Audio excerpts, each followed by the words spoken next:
안녕하세요. 건강한 전립선을 위한 건전한 비뇨기과 김 교수입니다. 오늘은 이제 이 전 영상에서 전립선암 적극적 관찰요법에 대해서 소개를 드렸는데요. 아무래도 이제 좀 한국에서는 굉장히 생소한 치료 개념이고, 이런 적극적 관찰요법에 대한 내용에 대한 소개가 이제 별로 많지 않아서 생각보다 꽤 많은 분들이 이제 영상에 관심을 많이 가져주셨어요. 그래서 오늘은 좀 후속 영상으로 전립선암 적극적 관찰요법을 이제 어떤 전립선암 환자분들이 할 수 있는지, 실제로 이 적극적 관찰요법을 어떻게 하는지에 대해서 조금 더 자세히 알아보도록 하겠습니다. 적극적 관찰요법은 전립선 암이 진단되고 나서 일단 저희가 뭐 보통 생각하는 수술이나 방사선 치료 같은 그런 적극적인 치료를 일단 유보를 하고, 진단된 전립선 암의 상태가 더 이제 나빠지는지만 이제 관찰하는 좀 새로운 개념의 전립선암 관리 방법입니다. 적극적 관찰요법은 우리나라보다 전립선암 치료가 더 앞서 있는 미국, 캐나다, 유럽 같은 데서도 아주 빨리 발견된 저위험도 전립선암의 아주 표준적인 치료 방침 중에 하나로 추천이 되고 있어요. 저위험도 전립선암은 이제 암이 굉장히 천천히 진행하는 경우가 대부분이라서 이런 식의 관리도 가능합니다. 전립선암 진단 당시에 제가 말씀드리는 요 다음 조건을 다 충족을 하면 이제 저위험도 전립선암, 쉽게 말씀드리면 조기 발견된 순한 전립선암으로 이제 분류를 합니다. 첫 번째로는 이제 전립선암 진단 당시에 PSA 수치가 10 미만이고, 조직 검사의 글리슨 등급이 1등급, 그러니까 글리슨 점수로 치면 6점 이하에 해당이 되고, 직장 수치 검사를 했을 때 병변이 아예 없거나 아니면 한쪽에서만 아주 작게 만져지는 경우가 저위험도 전립선암에 이제 해당이 돼요. 하지만 이제 앞에 말씀드린 요 세 가지 조건 중에서 하나라도 요건을 충족을 못하면 중위험도 또는 고위험도 전립선암이 됩니다. 아무리 삶의 질이 중요하다고 해도 암이 이제 앞으로 나빠질 게 자명한 사람을 치료하지 않는 것은 별로 윤리적이지 못합니다. 암이 앞으로 나빠질 위험성이 크다면은 다소의 부작용을 감소하더라도 적극적인 치료를 해야 되는 게 맞아요. 그러니까 적극적 관찰요법은 기본적으로 조기 발견된 순한 전립선암 환자한테만 시행할 수가 있어요.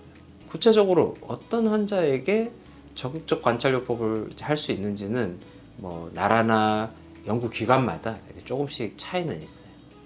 대체로는 저위험도 전립선암 환자, 아까 말씀드렸듯이 글리슨 등급이 1등급, 진단 당시에 PSA 수치가 10 미만이고, 수지 검사에서 병변이 없거나 한쪽에서만 작게 만져지는 경우에만 적극적 관찰요법이 가능하고요. 여기에 더해서 조직 검사에서 검출된 전립선암 조직의 수가 2개 이하이고, 각 조직의 전립선암 비율이 한 20에서 50% 이하일 때 적극적 관찰요법이 가능해요. 우리나라 비뇨기 종양학회 추천도 그렇게 크게 다르지가 않습니다. 쉽게 정리하면은 전립선암의 적극적 관찰요법은 저위험도 전립선암 환자 중에서도 암의 크기가 작은 경우에만 적용할 수가 있어요. 적극적 관찰요법은 단순히 전립선암을 치료를 안 하고 방치를 해둔다는 개념은 절대 아닙니다. 실제 저위험도 전립선암이라고 해도 이들 중에서 한 30% 정도는 나중에 암이 더 진행할 수가 있어요. 그러니까 일단 치료를 안 하고 치료를 유보하는 기간 동안에는 전립선암 상태가 나빠지는지 항상 적극적으로 관찰을 해야 됩니다. 적극적 관찰요법에서 그러니까 제일 중요한 거는 전립선암을 잘 관찰해야 된다는 점이에요. 이전에 영상에서도 말씀을 드렸지만 적극적 관찰을 한 1년 하다 보면 그 중에 한 7% 정도 환자들이 이제 적극적 치료로 넘어가게 돼요. 그러니까 전립선 암이 좀 진행이 돼서 적극적 치료로 넘어가야 되는 한 1년에 한 7% 정도의 환자를 놓치면은 그 환자는 좀 아주 적절한 치료 시기를 놓칠 수가 있죠. 이제 외국 연구에 의하면 적극적 관찰요법을 하는 전체 환자 중에서 한 2% 정도가 적절한 치료 시기를 놓쳐버리는 상황이 생겨요. 이런 상황을 막기 위해서는 전립선 암에 대해서 뭐 보통 정기적인 검사를 해야 돼요. 구체적인 검사 일정은 병원이나 의사마다 다소 다를 수가 있지만 대체로는 다음과 같이 추천을 드립니다. 첫 번째로는 직장 수지 검사는 한 3개월 간격으로 하고요. PSA도 3개월 간격으로 계속 시행을 하는 걸로 되어 있어요. 전립선 MRI를 포함한 영상 검사는 한 6개월 정도 간격으로 하는 걸로 되어 있고요. 이런 검사에서 전립선 암이 좀 나빠지는 징후를 보이면 보통 조직 검사를 해서 이 암이 등급이 더 나빠졌는지를 확인을 하게 돼요.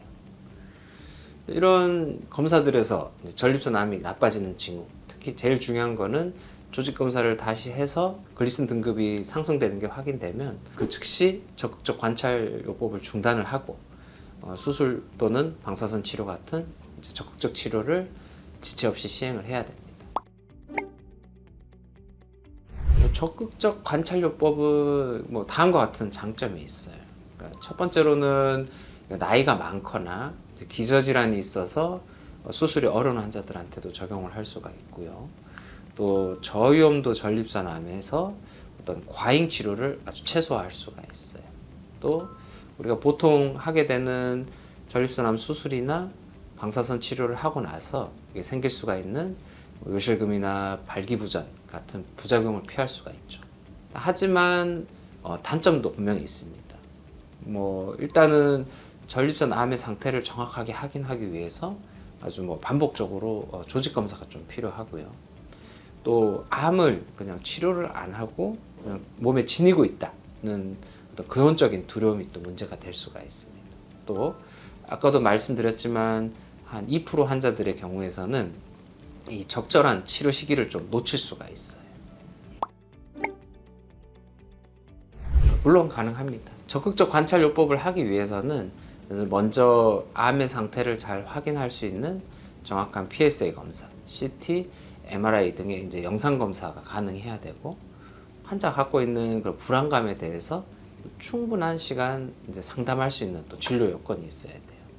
이 전립선 암에 대한 풍부한 그런 임상 경험이 있는 그런 의사가 필요한데, 저희 병원은 그런 요건을 다 충족했다고 자부를 하기 때문에 저희 병원에서 적극적 관찰요법을 원하신다 이러면 언제든지 치료가 가능합니다.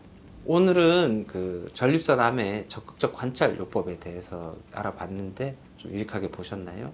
오늘 내용이 유익하다고 생각이 되시면 건전한 비뇨기과 김교수 채널 좋아요, 구독 신청해 주시고요. 전립선 암에 대해서 간단한 상담을 원하시는 분들은 카페에 오셔가지고 질문 남겨주시면 제가 시간이 날 때마다 답변해 드리고요. 또 저희 병원에 와서 진료를 보시고 싶으신 분들은 1661-2282 전화 주시면 진료 예약을 도와드립니다. 오늘도 끝까지 시청해 주셔서 감사합니다. 건전하세요.